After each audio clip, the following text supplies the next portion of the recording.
Hello， 大家好，我是空服咪咪。这个疫情有多久了吗？好像有1年多了吧。你是不是很想去旅行？身为空服的我呢，也因为航班的减少，超级想念大家的。所以呢，在这段时间比较闲下来的我呀，其实是没什么工作，就决定开设这个频道，跟 YouTube 上的朋友们说一些航空界不为人知的事情。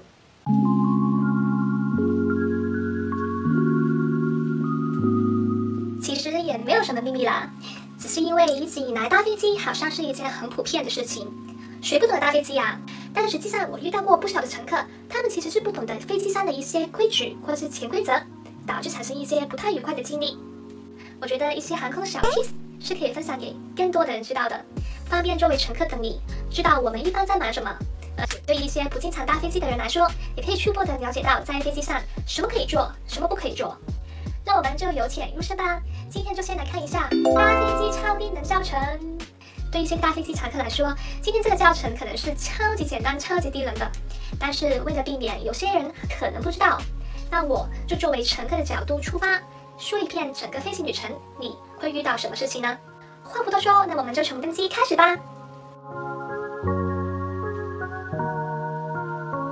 首先呢，就是行李的问题了。一般来说，现在很多航空公司都出了指引，是乘客自己去放这个行李的。你可以放在座位上的行李架内，或是前面座椅的下面。基本上你可以放东西的地方只有这2个了，会有些例外的，以后再跟大家说。除非遇到一些老弱残兵呢，那我们也是会帮忙放一下的。所以呢，如果你是身体健康的帅哥美女们，上到飞机可以先找到自己的座位，再看一下座位的附近的行李架有没有 available space。有没有空间自己把行李放上去？不一定是自己座位的上方行李架哦，其他座位上面的行李架也是可以放的。我不知道为什么很多人很坚持的一定要把行李放在自己座位上面的行李架啊，可能是不想你行李太远吧。但其实有时候客满，行李架也是挺满的。所以如果你看到其他行李架有位置，你就放上去吧。真的找不到位置了，整个客舱都没有位置了，你最后才来找我们吧。因为啊，如果最后连我们都找不到位置来放你的行李的话，那很有可能会把你的行李进行机舱啊，就是客舱没有位置了啊，不能放了。这个手续是挺麻烦的，还有可能会延误整个航班。所以啊，小带一点上飞机吧。很多人都会问，在登机的时候可以上洗手间吗？是可以的，只是可能会有点不太方便，因为登机的时候啊，很多人都会涌进飞机。如果你要从座位出去洗手间的话，逆人流的有点难度，除非呢你是坐在最后一排啊，飞机最后面有洗手间，那就没什么问题了。注意哦，不是所有飞机最后面都有洗手间的哦，有些是没有的。所以为了避免麻烦，还是上飞机之前先去洗手间吧。那坐下来以后，系安全带，把手机调到飞行模式，或是把它关掉，就可以乖乖等待出发了。你可以看看电影啊，看看书，发发呆什么的。把手机调到飞行模式这一点呢，我就不多说了，反正就是有可能会影响到机长跟控制塔台的沟通，乖乖的照做就可以了。反而我是观察到有一些人啊，他们坐上以后就可以立马的调低椅背啊，使用前面的脚踏，舒舒服服的准备睡觉。这一点呢，就值得注意哦。飞机在地上的时候，没有不准你做以上的事情，问题是时机啊。在旅客上了飞机以后，马上就会进入了准备起飞的阶段。空服员会做起飞前的安全检查，包括叫所有的旅客把椅背竖直，还原脚踏、桌板等等的。如果你坐下以后就把这些东西全做了，不久后空服员还是会教你把它还原的。所以不想被空服打扰的话呢，还是等飞机真正飞到空中的时候才使用你椅子的功能吧。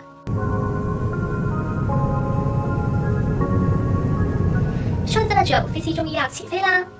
为什么在起飞的时候，空服员会叫我们把椅背竖直了？是因为调低的椅背会阻碍你后面乘客的逃生。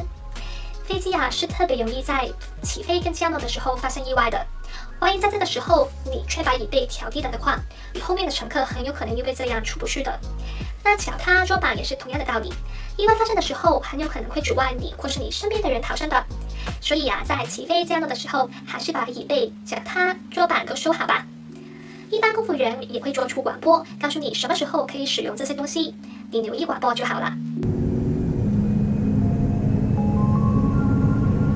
那究竟飞到什么阶段我才可以离开座位去一下洗手间，或是拿一下行李呢？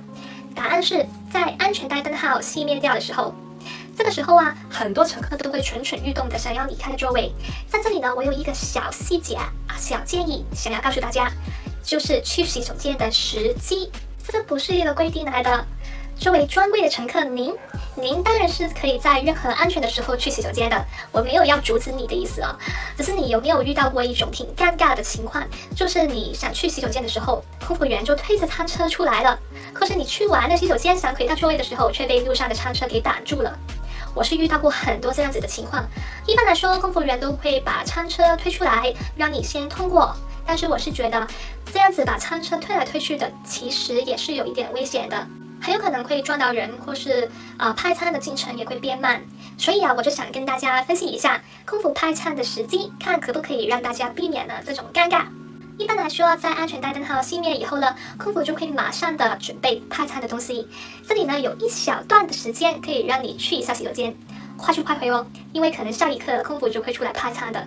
那不同公司、不同航线呢都有不同的服务流程，但可以肯定的是，在正常人数的航班中，餐车会被推出来不止一次一次派餐，一次收餐盘那就2次了。有一些可能还会推饮料车出来了。我的建议呢是，如果你看见空服开始派餐了，直到你的餐盘被收走之前，尽量的都不要离开座位吧，因为在这个期间可能餐车会被推来推去的。飞机的路真的很窄，你去洗手间被挡住路还是其次，问题比较大的是在空服忙着派餐，厨房一团乱的时候，有不少乘客站在走道上等着去洗手间，而通常呢，厨房跟洗手间距离都很近的，所以有一些乘客甚至会站到厨房的里面。那不管是站到厨房里面还是走道上，在派餐的时候，餐车都会进进出出的，特别是如果你牵着小朋友，真的挺危险的。这个也是为什么我想要跟大家说明的这一点的原因。找个好的时机去洗手间，对大家都有好处。有兴趣的话可以听一下我的建议，没兴趣的话就当做没听过。那这个派餐呢，其实也有一定的学问的。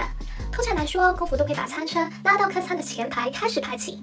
大家都知道，飞机上的餐饮选择是有限的。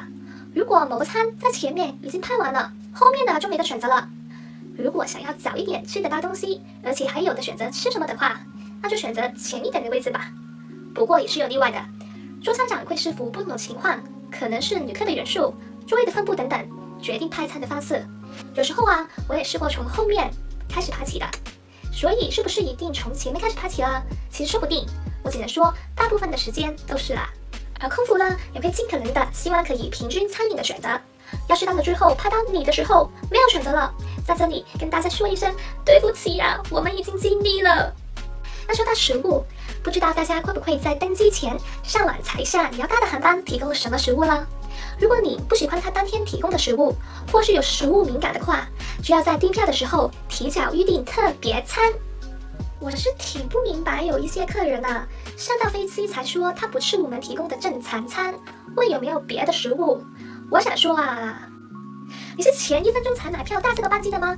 别人帮你买票的话，那你跟他提你的要求你对食物有特别喜好的话，为什么不先查一下今天吃什么？就像你走进了一家中餐厅，却问为什么没有汉堡一样。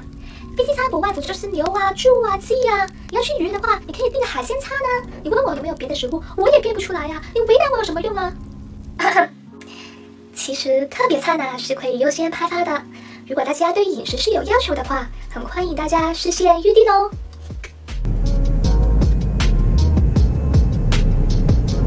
派餐完成以后呢，如果是白天的航班就没什么特别的，如果是晚上的航班，客舱都会关灯，进入了又黑又宁静的时候，这个时候就要说一下安全带灯号的问题了。这个安全带灯号不是全天候都会亮着的，但是不是它灭掉了以后就可以不系安全带了？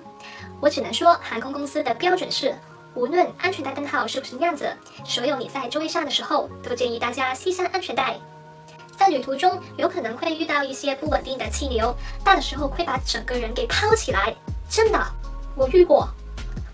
那既然我们无时无刻都要系安全带，这个灯号又有什么意义呢？安全带灯号是机长开启的，机长会在起飞降落，还有当他觉得会遇到气流有需要小心的时候，用这个灯号来提醒我们要系安全带了。那说明是不稳定的气流，有一些气流是机长他也预测不到的，就像你在开车，突然路边跑出来一个人，导致你要急刹车，你也不知道吧，你也预测不到吧。所以呢，随时系上安全带是必要的。